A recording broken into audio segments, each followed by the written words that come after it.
Mike had a great sports background. Mike was a tremendous football player. Mike did sports broadcasting in Chicago.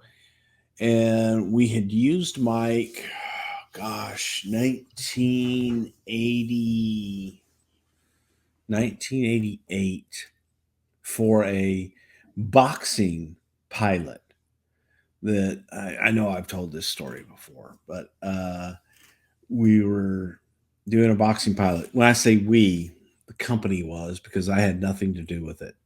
It was a weekend off for all of us. So I was trying to stay as far away from it as I possibly could. It starred Mike Adamle and Tex Cobb, Tex Randall Cobb, or Randall Tex Cobb.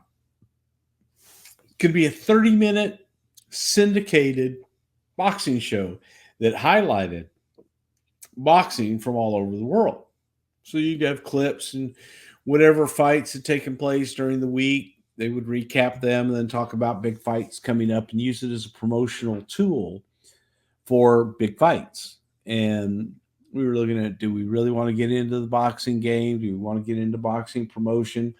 Or is this something we want to, sell to Don King or whoever else, Bob Arum or any of those guys that were out there? So on Saturday night, I get a phone call and it's, what are you doing? And I'm like, chilling out. Well, can you go by the studio and just let me know what's going on? They're doing the boxing show. Yeah, I know. Need to know what's going on. So I go over to see everybody, and there's if you could imagine Animal House producing a 30-minute boxing pilot, that's basically what was going on in Edit One. Okay. And so I come walking in there, I'm like, holy shit. And there's this guy named Rick LaCivita. I don't even think I was ever introduced to Rick LaCivita. I don't think that I ever even actually met him. Okay. But he was the director of the show. And he was one of these guys that would kind of sit over the control board and all that stuff. And he'd be like, okay, ready to zoom, ready, take two.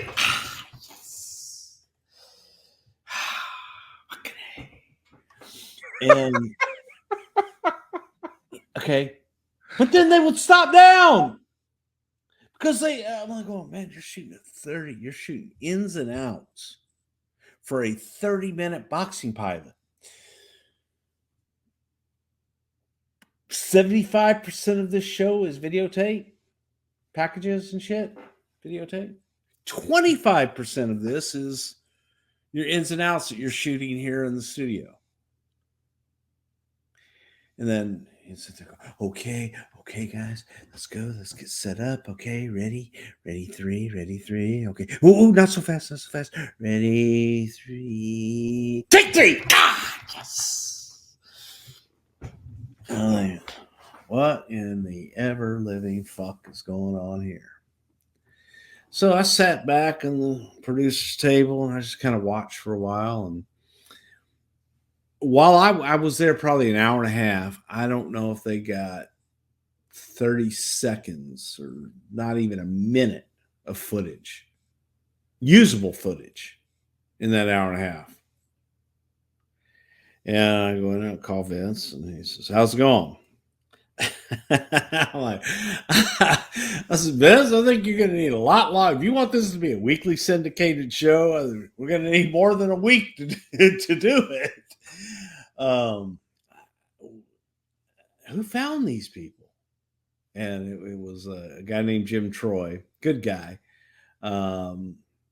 Jim was head of international, and Jim was big into the boxing world and big into pay-per-view. He was a former hockey goon for the Cape Cod hockey team that Vince had purchased years and years ago. But Jim was nowhere to be found. So the executive producer of this thing, the guy that's doing it all, and it turned it over to this Rick LaCivita guy. And I'm just like, what the fuck is going on? because it still had some of our people. It had our, you know, using all our guys in master. We're using our camera guys. It didn't have Kevin or Kerwin or the other Kevin or Larry or anybody in there. I don't know. Larry might have been there, but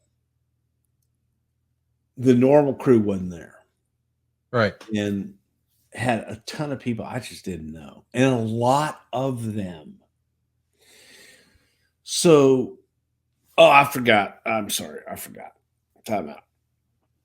So Vince wants to know what's going on because Tex Cobb had, and how he got this information, I don't know, but was kind of running amok, and Tex was very angry, and that was the other reason that he had asked me to go, was to go calm Tex down, let Tex know, hey, you know, we got to get this done, man. So I don't know Tex from Adam. So I get there and they have the studio door locked from the outside, so you can't get out of the studio. Did you follow me? Yes. And Rick is doing this fucking bullshit. And Tex is motherfuckering Rick Lasavita. I'm going to kill you. Son of a bitch, you open this door, I'm going to kick the door down. I'm going to come in there and I'm going to kill you. And I'm going to rip you limb from limb, you little piece, all this stuff. And so I go into the studio. I introduce myself. To Tex, introduce myself to Mike Adamle. And I said, hey, Tex, let's go take a walk. So Tex and I walk outside the studio, took a walk around the studio, got ourselves right, and might have inhaled. Got it. And by the time we got back, I said, before we go back in, you got to promise me you're not going to kill Rick Lasavita. He says, all right, I promise. But if that little son of a bitch gets in my face, I'm going to knock him out. I said, you can't knock him out. You can't do it. Please don't do it. I'm asking you, please. And he said, okay, I won't do it. I promise. So go back in there and let them go and continue to shoot. And at the time, Mike had some issues with alcohol, and Mike would drink while he was working.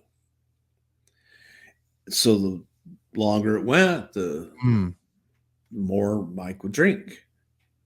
And I'm sitting there, and they had been in the studio. I think they started like 8 or 9 o'clock in the morning, and now it's 11:30 at night, and I don't know that they had more than 2 minutes of actual usable footage.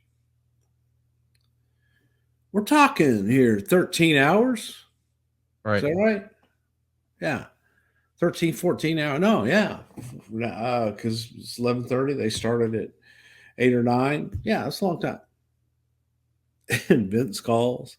How's it going? I said, because I made him show me, what have you guys got done? And it was like over like that. I told him, he says, shut it down and fire everyone. Vince, none of these people work for me. They do now.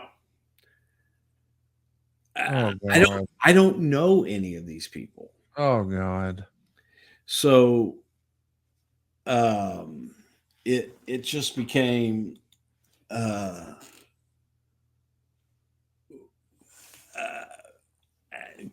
can't we just tell them, come back tomorrow? No, I'm not having them come back tomorrow. That's crazy. Shut it down and fire everybody.